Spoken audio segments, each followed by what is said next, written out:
news is brought to you by the National Bank of the Virgin Islands, Cyril B. Ramney Tertola Pier Park, NV Salon, Spa, Nail and Barbershops, HOV Medical, and Digicel. Sign up for Digicel Plus Home Light Bundles, faster internet, movies and sports. Across primary and secondary, public and private schools, with the number of projects just one shy the 200 mark, 199 projects filled the multipurpose sports complex over 2 days, March 14 and 15. And by far, we've seen the caliber of the projects increased. If you got an opportunity to take a look, the children put their all into it, and the ingenuity, the creativity, the innovation really were exhibited here today. Minister for Education, Youth Affairs and Sports, Honorable Cherie B.D. Castro's convictions are satisfied that the ministry is on the right path with this. I asked her what stood out most to her this year. I think how localized the projects are. One of the things we did is we made sure that we reached out to the community, the business community. We asked them about some of the challenges that they had, some of the problems that they were having, so that our students can then come and create solutions to address some of the challenges that we are facing. So you would see that they're not just global or generic projects. They're projects that speak to the BVI. They're problems that exist, and these young people have taken it upon themselves to be the change and come up with solutions to address these problems.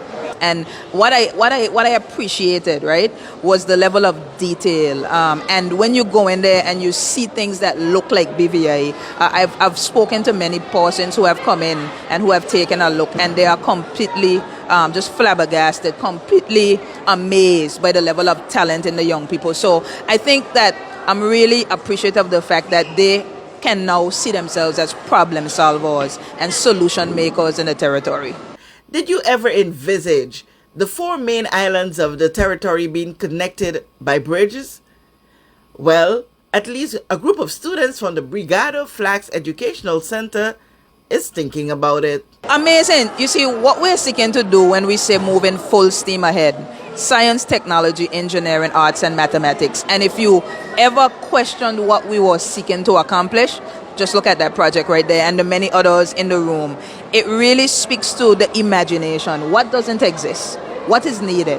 What is required to do it? It hasn't been done before, but they believe, wait, I can be the one to do this. And so we're birthing engineers, looking at road infrastructure, looking at bridges, and that's what we need, because when we consider education, it's how do we make it relevant to the community around us. And these young people, through their educational experience, are getting a foundation in what type of career path potentially am I going to get into. And so we look forward to seeing them, walking and really initiating the infrastructural change in the territory. In a sense, I would say this is a career fair that the kids create for themselves. Yes, and I want what they desire for their future. Yes, because you look at the environment, you look at infrastructure, you look at how it integrates. Education is always foundational to it.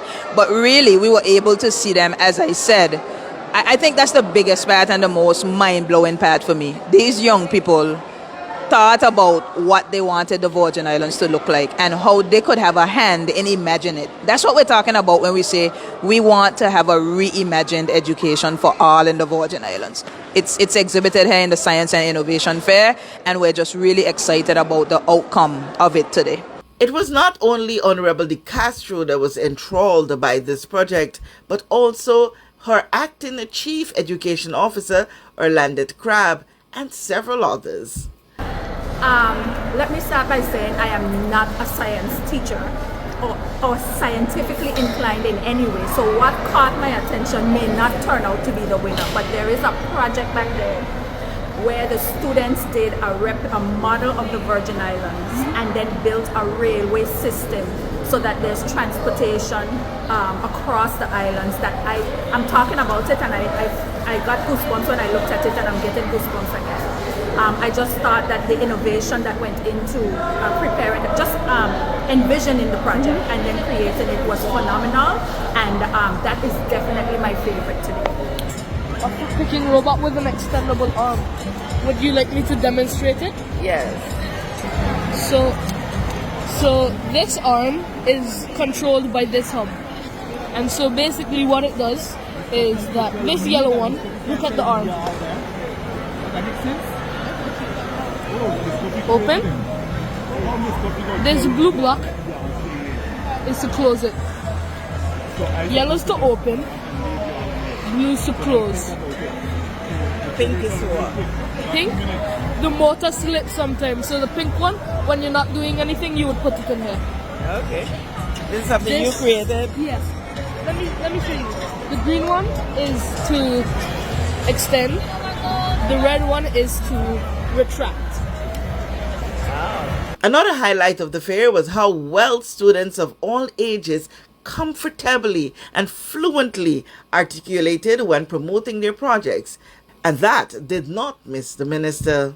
And I think the good thing is that they were able to stand by their projects and express it, not just to the judges, but to the public. I've heard a number of persons, walking out saying to me, oh my God, the students are so articulate. You could tell that they put their blood, sweat, and tears into this because they're the ones sitting explaining how they went through the process. Look at the project that they have now, and they're excited about it. And this is what learning is about. Learning is not having a pen and a paper doing a worksheet. It's not chalk and talk.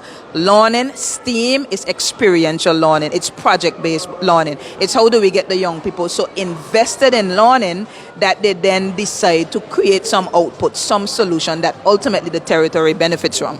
My next question to her was, where do we go from here from the point of the Ministry of Education? So we're going to continue moving full steam ahead.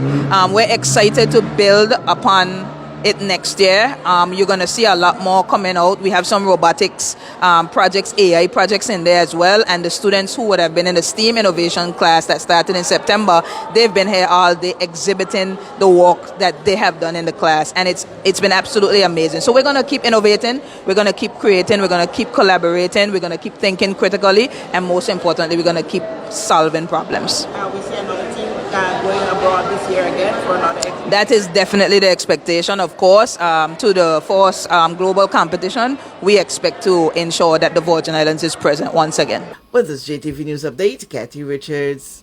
We know that where you choose to bank matters, and it is your vote on what your funds do in strengthening our community. As your official Bank of Paradise, we invest and support the lifeblood of our economy by helping in the realization of personal goals for homeownership, education, and entrepreneurial visions, which support small businesses. We make it our place to connect with persons and worthy causes, and we have been doing so for more than 30 years. Where your money goes and what your dollars empower are your choice. And we thank you for choosing us, a bank that gives where it matters the most, for you, for our community, and a happier tomorrow. The National Bank of the Virgin Islands.